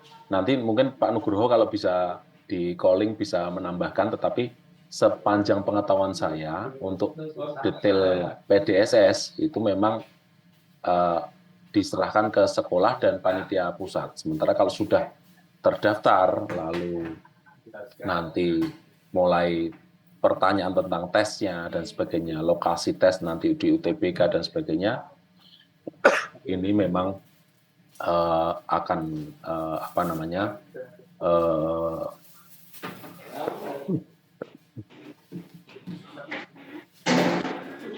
baru dilempar ke PTN. Begitu kira-kira Mas Heri. Ini kayaknya pertanyaan banyak ke Mas Nuk ini. Mungkin Mas Nuk bisa dicolek lagi Mas Heri.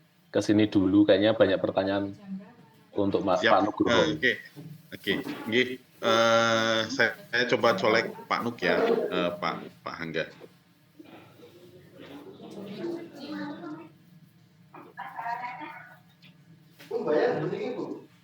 Oke. Ya, mungkin sambil menunggu Pak Nugroho bergabung lagi,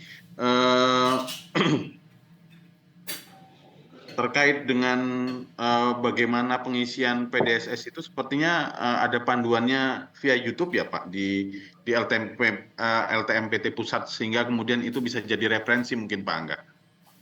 Ya. Karena memang yang jadi repot bagi kita di perguruan tinggi kan kita tidak bisa masuk ke pangkalan data itu, kita hanya bisa mensosialisasikan karena sistemnya yang bisa masuk, yang punya user dan password hanya pihak sekolah. Oke Pak Angga, saya baca lagi beberapa pertanyaan ya. Oke, pertama,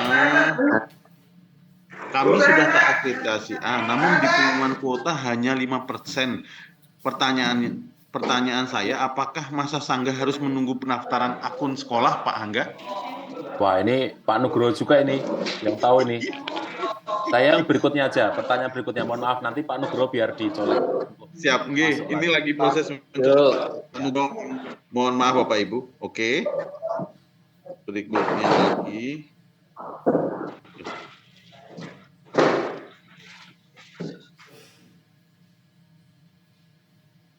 Oke, berikutnya lagi ada ini Pak. Izin bertanya Bapak, perbedaan kuliah pakai SNBP dan kuliah mandiri itu apa ya, dan manfaatnya bagi calon mahasiswa itu apa ya?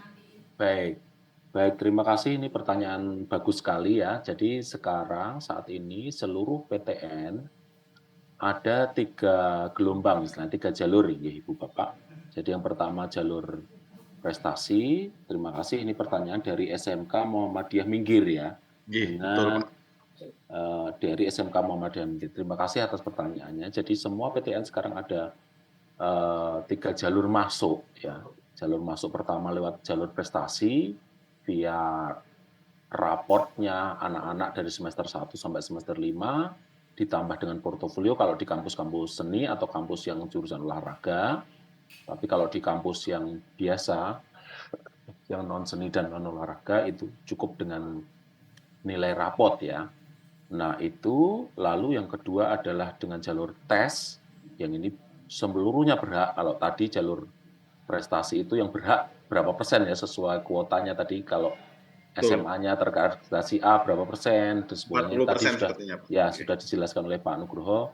Kalau akreditasinya C cuma 5% misalnya seperti itu bisa gelombang 2 atau jalur kedua, jalur tes. Yang ketiga adalah jalur mandiri. Sekarang pertanyaannya apakah bedanya ya? Kalau sudah masuk sama Bapak Ibu, ya itu kan yang beda ada jalur masuknya. Jadi yang pertama yang jelas jalur masuknya yang berbeda. Yang pertama lewat jalur tes, jalur prestasi itu tentu saja gratis, tidak berbayar karena yang mendaftarkan itu via sekolah. Yang jalur kedua harus bayar 200.000 untuk pendaftaran ya. Nah, lalu nanti tinggal menunggu UKT-nya berapa kira-kira seperti itu. Kalau UKT itu tidak dari jalur penentuan nominalnya, tetapi dari gaji orang tuanya berapa gitu kira-kira. Jadi bukan gelombang 3 terus lebih mahal, gelombang 1 lebih murah, tidak seperti itu, tapi nanti dari gaji orang tua atau pendapatan orang tua. Sementara kalau jalur mandiri, bedanya jalur mandiri adalah tesnya mungkin akan ditentukan oleh kampus masing-masing, berbeda. Kalau sudah kuliah nanti sama, tapi saat daftar ulang ya di jalur mandiri ini ada tambahan uang apa ya namanya, uang pangkal atau zaman dulu itu uang gedung gitu. Sekarang istilahnya apa Mas Heri? Uang IP atau uang apa itu? SPI ya, Pak? Ya, uang SPI. Pengembangan institusi ya? Ya, sumbangan pengembangan institusi itu yang membedakan. Jadi kalau jalur 1-2 itu langsung ke UKT, jalur ketiga harus ada SPI-nya. Dan itu akan ditentukan di tiap kampus berbeda. Baru lagi. Terima kasih. Semoga bisa menjawab. Jadi kalau sudah kuliah sama persis. Kuliahnya bareng-bareng bersama-sama. Baik, gitu Mas Heri. Ya, terima kasih Pak Angga. Bu parah, Mbak. Ini ada yang bantu jawab sepertinya. Bisa dicek di halamannya SPNB, tapi saat ini sepertinya sedang maintenance Pak Angga. Nah, ini pasti banyak yang nanya ini. Iya.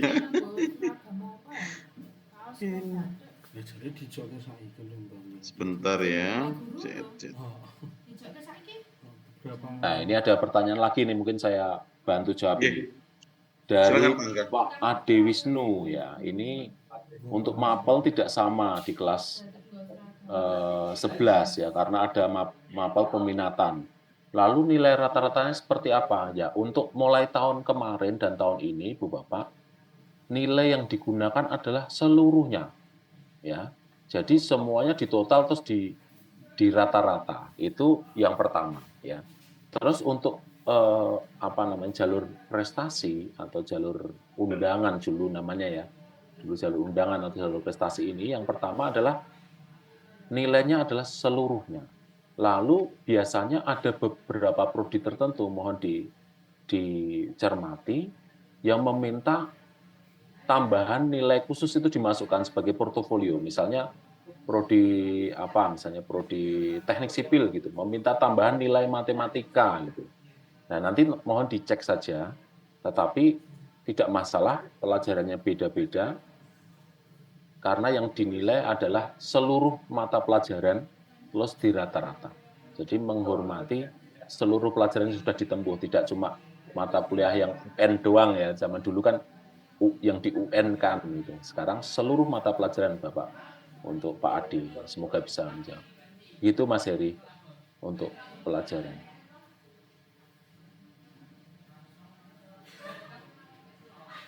Oke, terima kasih, Pak Angga. Ada lagi pertanyaan, Bapak Ibu?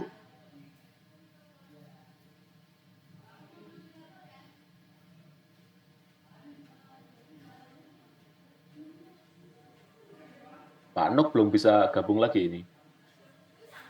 Belum ini, Bapak. Monggo ini ada yang resen bisa langsung aja. Oke, monggo Bapak yang resen silahkan. Oh Ibu, monggo Ibu. Monggo Ibu silahkan. Silahkan Ibu.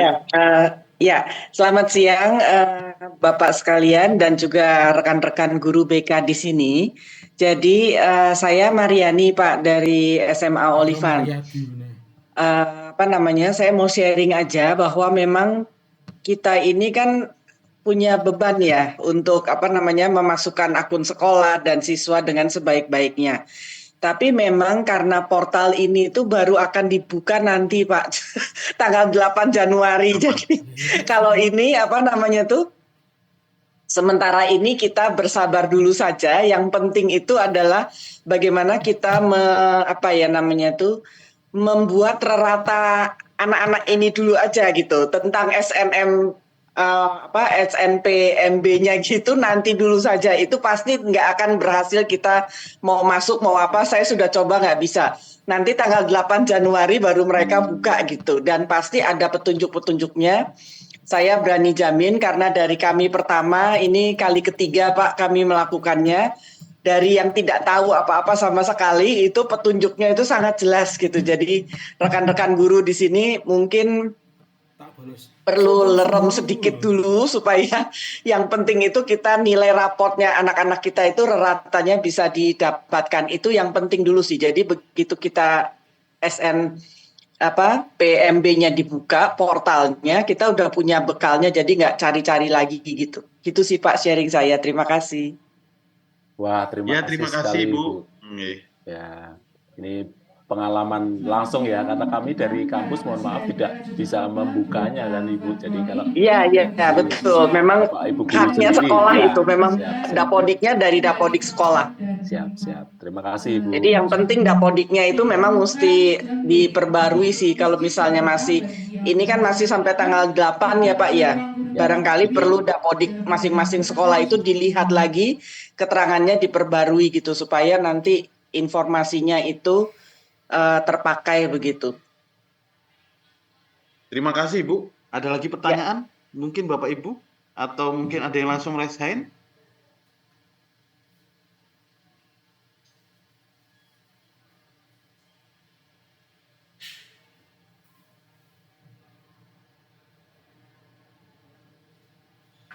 Mungkin tambahan dari saya Mas Abi sebelum ada pertanyaan ke saya, karena beberapa pertanyaan untuk Pak Nugroho ya. Nanti semoga Pak Nugroho bisa bergabung. Ibu Bapak, terima kasih sudah masih bersama kami. Tetapi yang paling penting tadi disampaikan dari Olivan ya Bu ya, dari sekolah Olivan tadi apa yang perlu dipersiapkan dari secara teknis, tetapi juga sebagai guru BK ada ketentuan baru yang perlu dicermati, yaitu adalah ketika sudah diterima di jalur prestasi atau SNBP, BP Pak. ya, SNBP. jalur prestasi itu tidak boleh lagi siswa itu nanti mendaftar di jalur-jalur selanjutnya karena sudah diterima, dianggap sudah mengambil kursi dari anak yang mungkin rankingnya di bawah 1 poin pun akan dikalahkan. Nah, jadi mohon Ibu Bapak guru BK, kalau ada yang guru BK mungkin guru yang lain juga bisa menyampaikan pilihan yang tepat untuk anak ini. Karena pilihan ini jangan cuma ikut-ikutan temennya, ya. Temennya ikut DKV, temennya ikut arsitektur, temennya ikut kedokteran gitu ya. Sementara anak-anak ini sebenarnya punya potensi diri yang perlu digali, yang anak SMA di kurikulum Merdeka harusnya bisa mulai ketemu ya Ibu Bapak ya, dari interaksi-interaksi di penguatan Pancasila dan sebagainya itu pastikan ketemu ada yang bakatnya mungkin olahraga, ada yang bakatnya mungkin di teori banget, itu salah jurusan satu aja bisa ngefek ya. Saya punya teman ini berbagi aja, sharing Ibu Bapak. Misalnya dia sukanya itu sebenarnya teknik kimia, tapi salah ambil jurusan ilmu kimia. Itu bedanya jauh sekali. Ternyata ilmu kimia dengan teknik kimia itu bedanya jauh sekali. Jadi mohon Ibu Bapak bisa memandu putra-putrinya supaya tidak salah pilih jurusan karena beda satu kata itu yang dikerjakan tuh sangat berbeda gitu, teknik kimia dengan ilmu kimia misalnya. Kalau di seni juga sama, mungkin ada prodi-prodi yang kurang populer ya seperti kria tadi, craft itu kan tidak semua anak itu apa ini jurusan kria gitu ya Ibu Bapak. Tetapi melihat potensinya, ternyata Bantul itu kota yang eksportir banget gitu. Pusat kerajinan Indonesia mungkin Bantul salah satunya. Dan ini peluangnya juga besar, tidak melulu harus kerja kantoran, duduk di meja gitu. Tapi dari desainer craft itu juga, misalnya, itu juga peluang yang menarik. Jurusan pedalangan misalnya, kalau di kami Ibu, kami punya jurusan pedalangan. Muridnya di bawah 10 Ibu. Nah, tetapi ini jurusan khusus yang dalang itu kalau sudah laris itu mungkin setiap hari tidak pernah leren ya, tidak pernah istirahat untuk pentas dari malam ke malam itu sangat potensinya juga besar. Tapi memang ini jurusan khusus ya, misalnya seperti itu. Jadi tidak selalu jurusan yang populer untuk anak-anak itu bisa memilih. Mohon diarahkan bisa masuk ke jurusan-jurusan yang memang sesuai dengan minat anak-anak sekalian. Saya rasa itu sharing dari saya Mas Heri supaya karena sudah tidak boleh bahkan di jalur mandiri sekarang di stop ya. Di jalur mandiri pun dihadang untuk tidak boleh masuk betul kalau Pak sudah Angga. diterima. Iya. Ya ini kami sebagai kami di perguruan tinggi memang sangat kerepotan ini Bapak Ibu. Kadang-kadang kan ada yang mulai ikut jalur prestasi gitu, mereka sudah lolos gitu ya, sudah lolos jalur prestasi, kemudian mereka merasa saya ingin coba di jalur melalui tes melalui ikut UTBK gitu. Nah ini sebenarnya ketika mereka sudah diterima di jalur prestasi dan tidak mengambil pilihannya itu sebenarnya sudah merugikan calon peserta lain yang kehilangan kursi karena ini. Makanya tahun ini mungkin mulai kalau sudah diterima di SN melalui jalur SNBP, seleksi nasional berdasarkan prestasi, dia tidak diperkenankan untuk ikut jalur tidak diperkenankan untuk ikut jalur mandiri dan UTBK. Oke. Ada pertanyaan ini Pak Hangga, apakah yang kalau resen dulu aja. Oh iya, siapa yang? Oh iya, dari Bu SMA Budi Utama ya, Bu Yunita Maria. Monggo kami silahkan. Baik, terima kasih Pak. Nah, saya mau tanya gini, beberapa tahun ini memang SMA Budi Utama tuh banyak masuk ke isi ya. Kemudian yang kita mau tanyakan berikutnya tadi saya mau tanya untuk prodi yang banyak peminatnya di isi itu apa saja? Satu itu, terus yang kedua mengenai keketatan dan nilai yang diterima, standar nilainya itu berapa, supaya ini bisa jadi acuan bagi putra-putri kami. Misalnya kalau mau masuk isi, mereka itu bisa standar nilainya berapa, misalnya kalau mau ke di kafe itu berapa, kemudian keketatannya itu berapa. Terima kasih Pak. Terima kasih Bu Yunita. Monggo Pak Hangga disilahkan untuk menjawab. Baik, terima kasih Bu Yunita dari SMA Budi Utama ya. Terima kasih karena murid-muridnya ternyata ada yang diisi ya Ibu. Kami senang banget kalau ada anak-anak yang mungkin di SMA dianggap agak nakal gitu, kesini aja. Nggak nakal kok Pak, anak kami itu malah yang paling terbaik di sana, masuk sana. Oh baik, wah itu tambah bahagia lagi kan. Tapi semua anak saya rasa pinter, semua anak berbakat ya. Jadi silahkan nanti pilih sesuai minat dan bakatnya, sesuai kemampuannya. Terima kasih Ibu. Untuk keketatan, mohon maaf untuk data keketatan kami tidak punya, tapi nanti mungkin bisa dibantu Mas Heri kalau ada data mungkin bisa tindak lanjut chatting dengan Mas Heri, mungkin Ya. Pak Bambang punya mungkin di bagian akademik ya. Punya Pak. Ya, siap. Nanti mungkin dibantu chat dengan Mas Heri untuk tingkat keketatan, tapi sebagai informasi Ibu, untuk prodi paling favorit di ISI Yogyakarta sampai saat ini masih prodi desain komunikasi visual. Itu memang di mana-mana favorit. Mungkin bahkan beberapa kampus sampai buka prodi itu ya, meskipun dulunya kayak enggak DKV gitu. IPB University aja yang pertanian sudah buka juga komunikasi kayak gitu-gitu, karena sekarang namanya sudah bukan Institut Pertanian Bogor Ibu, namanya sudah IPB University gitu. Dan sudah PTNBH buka semua prodi komunikasi juga di DKV. Lalu yang kedua, nomor ranking 2 itu prodi televisi Bu, S1 film dan televisi. Lalu yang nomor 3 itu prodi desain interior. Yang lain agak mirip-mirip angkanya, tetapi 3 terketatnya itu Ibu. Jadi prodi DKV, prodi S1 film dan televisi, lalu yang ketiga yaitu prodi desain interior. Nah, di sini yang perlu kecermatan Ibu, kalau prodi desain interior dan DKV itu kan dalam fakta seni rupa portofolionya sama. Biasanya ada soal cerita gitu yang perlu divisualkan dalam bentuk ilustrasi gitu, lalu ada gambar bentuk benda-benda di rumah gitu. Saya rasa itu bisa diakali dengan belajar sekian bulan gitu misalnya untuk mempersiapkan portofolionya, sehingga yang diupload itu benar-benar yang terbaik ya untuk mengalahkan yang lain-lain. Nah, yang agak tricky prodi televisi Bu. Prodi televisi itu portofolionya itu membuat cerita, jadi bentuknya tulisan. Nah, ini justru mudah tapi persaingan jadi ketat sekali karena seluruh anak pintar di Indonesia yang mendaftar juga bisa membuat tulisan dengan mudah dan cepat gitu. Sehingga tingkat persaingannya juga sulit dikendalikan gitu. Jadi kalau untuk yang seni rupa saya rasa kalau berlatih misalnya berlatih dengan sungguh-sungguh, bimbingan seminggu 2 minggu dengan kakak kelas diisi, bisa juga itu Ibu nanti bisa menambah nilai portofolionya. Saya rasa itu lebih mudah ditaklukkan kalau menang belajar dibanding yang tidak belajar gitu. Tapi kalau yang televisi kan karena hanya membuat cerita Ibu, teks gitu bentuknya, sehingga persaingannya lebih mengerikan ya, karena semua anak pinter juga punya imajinasi, punya. Berarti kalau yang portofolionya itu tidak hanya sekedar gambar ya Pak, gambar-gambar yang sudah dibuat anak. Karena kemarin itu kebetulan yang masuk ke DKV itu kita sertakan dia kemampuan gambarnya dia yang portofolionya. Nah, yang Bapak maksudkan untuk soal cerita divisualkan dalam bentuk gambar ini, apakah ini ujiannya atau bagaimana ya Pak? Iya Ibu, jadi untuk portofolio yang diupload nanti biasanya ada satu soal cerita. Jadi misalnya gambarkan suasana menonton pertandingan final Piala Dunia gitu, contoh aja ini. Nanti setiap tahun akan berubah. Terus coba digambarkan jadi ilustrasi.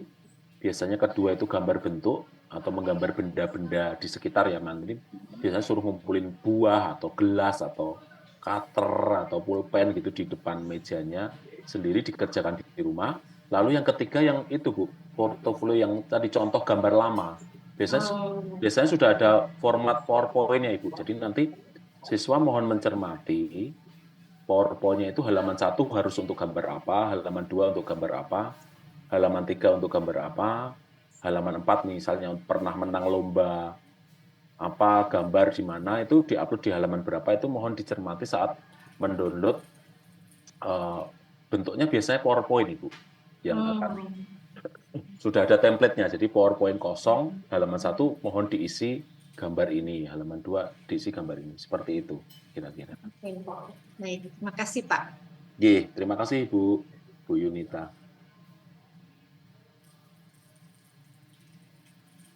Iya, terima kasih Ibu.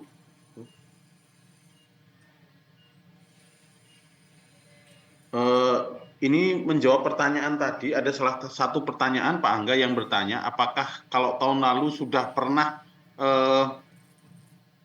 punya akun, apakah perlu mendaftar lagi, membuat akun baru atau tidak? Nah, ini jawabannya ada dari Mas Nugroho, kebetulan belum bisa dihubungi, tapi bisa membalas via chat, ini tidak perlu Pak Angga. Jadi akun tahun lalu bisa digunakan untuk tahun ini, jadi tidak perlu mendaftar lagi.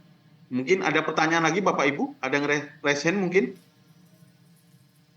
Ini tadi ada yang pertanyaan pilihan ini, Mas. Dari Bu Siapa? Sunarti. Saya agak kesulitan scroll pertanyaan ini bermasalah. Ya, saya bacakan aja ini dari Bu Sunarti Suwito. Maksimal pilihan prodi adalah 4 ya untuk saat ini. Ini sangat baik, mohon dijelaskan lagi. Baik, saya share lagi nggih. Izin share screen, Mas. Yap. Sudah kelihatan Ibu Bapak nggih? Baik, ini kira-kira gambaran. Belum.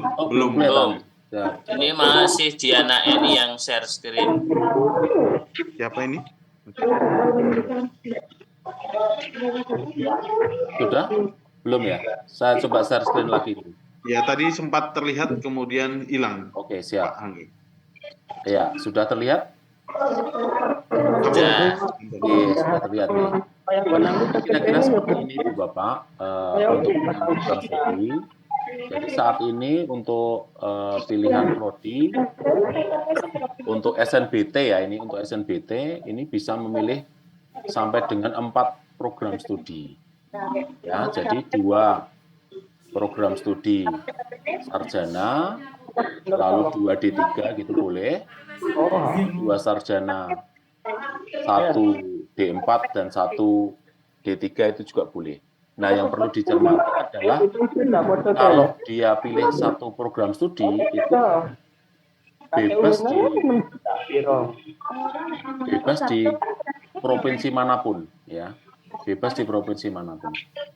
Nah, sementara kalau untuk pilihan 2 prodi, 3 prodi, 4 prodi harus ada 1 yang di provinsi berasal ya. Kalau kita Jogja enak ya. Ini sebenarnya untuk membantu kampus-kampus di luar Jawa sebenarnya Ibu Bapak. Ditakutkan seluruh anak Papua nyentang Jogja gitu. Sehingga kampus di Papua tidak laku gitu. Atau seluruh anak Kalimantan nyentang Jakarta. Kira-kira seperti itu. Jadi ini kira-kira gambarannya, nanti Ibu Bapak bisa cek lagi, materinya bisa Bapak Ibu unduh. SNBP. Iya. Bentar ya.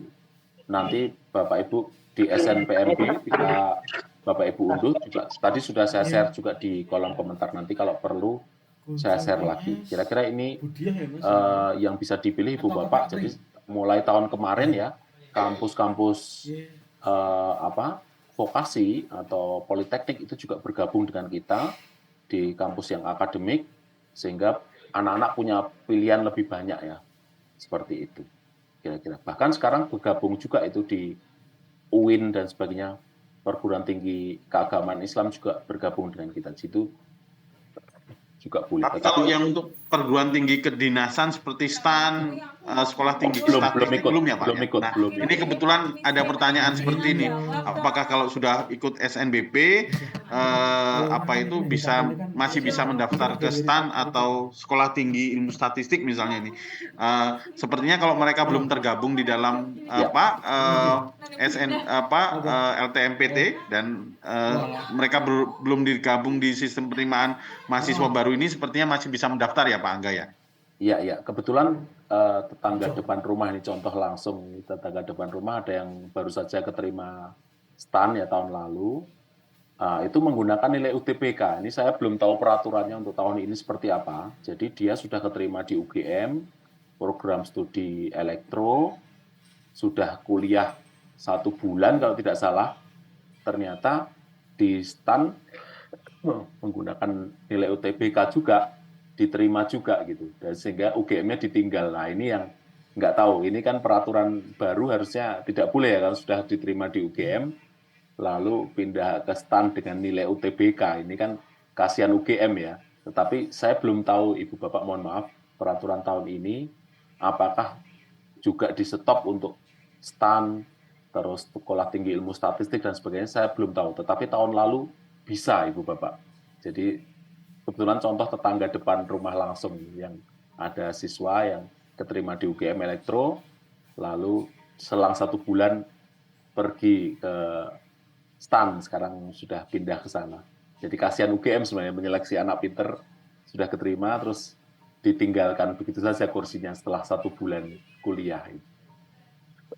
Siap, Pak Angga. Pak Angga, ini ada pertanyaan terkait portofolio. Apakah bisa dibantu, Pak Angga? Ya, siap. Yang Portofolio isi Yogyakarta gitu, Pak Angga. Baik, Ibu Bapak, untuk portofolio sebentar, berminat ke seni tapi basicnya pendidikan Kesehatan. dari SMK Kesehatan. Iya. Baik, Ibu. Jadi tidak masalah, Ibu Bapak, untuk dari SMK Kesehatan dan sebagainya. Kalau sekarang kan memang PTN itu dibuka untuk seluruh jurusan ya. Misalnya dari bahasa, mau daftar kedokteran boleh gitu. Tetapi ya mohon bertanggung jawab apakah mampu atau tidak, atau berbakat atau tidak itu ya. Atau meskipun pinter, siapa tahu tidak cocok kan seperti itu. Jadi mohon dicek kecocokannya saja. Tetapi kalau ada anak yang dari SMK Kesehatan mau masuk seni, kami dengan senang hati tidak masalah. Anak STM, anak SMSR, SMA umum, akuntansi juga ada yang kuliah di ISI, tidak masalah. Nah, portofolionya memang kalau prodi seni dan olahraga itu ada portofolio tambahan, Ibu Bapak. Kalau prodi akademik yang lain kan biasanya cuma nambah nilai mata pelajaran tertentu seperti matematika misalnya atau fisika dan sebagainya. Tetapi untuk seni dan olahraga memang ada khusus. Kalau seni rupa, seluruh prodi di seni rupa kami punya 9 prodi. Portofolionya sama, Ibu Bapak. Portofolionya adalah menggambar, tadi sudah saya sampaikan, satu ilustrasi dari soal cerita, misalnya contoh tadi ya, gambarkan suasana menonton final Piala Dunia gitu misalnya, contoh itu soal beberapa tahun lalu ya. Nanti ada contoh lagi suasana kecopetan di pasar gitu misalnya, seperti itu. Contoh-contoh soalnya seperti itu. Lalu ada contoh gambar soal menggambar benda-benda. 2 itu aja. Yang lainnya adalah portofolio dari gambar-gambar lama atau mungkin sertifikat pemenang lomba dan sebagainya seperti itu untuk seni rupa. Lalu untuk televisi tadi sudah saya sampaikan juga bentuknya itu cerita, ya cerita. Sementara untuk fotografi itu bentuknya contoh-contoh foto, ya. Lalu untuk musik nanti biasanya disuruh memainkan repertoire. Kalau untuk di memilih repertoire biasanya sudah disediakan soalnya repertoire mainkan musik apa seperti itu, direkam dengan handphone di rumah untuk gelombang 1 dan 2 ya, jalur prestasi dan UTBK itu direkam di rumah saja Ibu, lalu diupload sesuai ketentuan, nanti ada ketentuan-ketentuannya. Untuk tari juga sama, bisa menari di rumah lalu diupload ketentuannya seperti apa. Untuk teater juga sama, berakting di rumah, nanti ada soalnya suruh acting tertawa, bersedih, menangis, dan sebagainya. Mohon diupload, di syuting aja dengan handphone di rumah masing-masing, nanti tinggal diupload saja. Kira-kira seperti itu. Nah, khusus untuk mandiri, untuk di ISI Jogja, sebaiknya datang langsung ke ISI, karena Bapak Ibu dosen tuh ingin ketemu langsung gitu, lihat-lihat video itu kurang klik gitu Bu. Jadi gelombang 1 dan 2 itu kan kita melihat video beratus-ratus video atau beribu-ribu video yang harus kita tonton untuk membandingkan mana yang harus diterima. Sementara kalau mandiri sebaiknya anak-anak disarankan untuk bisa tes langsung diisi, ketemu Bapak Ibu dosen langsung, seleksi seperti Indonesian Idol itu Bu. Langsung tes di tempat, dilihat Bapak Ibu dosen langsung mana yang bagus, mana yang tidak. Saya rasa itu akan lebih enak. Untuk seni rupa nanti ada tes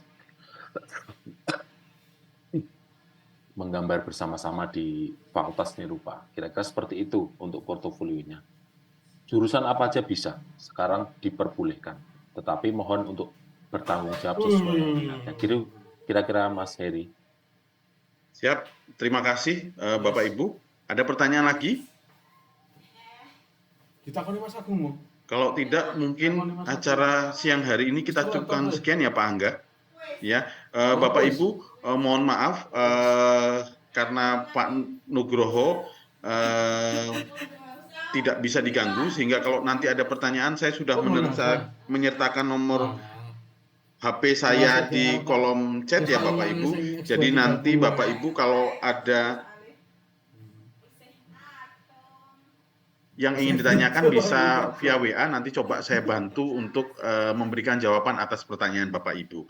Bapak Ibu, terima kasih atas atensi Bapak Ibu sampai dengan hari ini, sampai dengan siang ini, sehingga Bapak Ibu masih bergabung di ruang virtual ini. Kami atas nama panitia mengucapkan terima kasih. Marilah kita tutup acara pada siang hari ini dengan berdoa menurut agama dan kepercayaan masing-masing. Berdoa disilahkan. Berdoa selesai. Bapak Ibu, saya selaku pembawa acara pada siang hari ini, mohon maaf apabila ada perilaku saya dan tutur kata saya yang kurang berkenan. Saya mohon maaf kepada Bapak Ibu. Saya Ridho, wassalamualaikum warahmatullahi wabarakatuh. Om Swastiastu, Namo Buddhaya, dan salam kebajikan. Terima kasih Bapak Ibu ya. Terima kasih Pak Heri.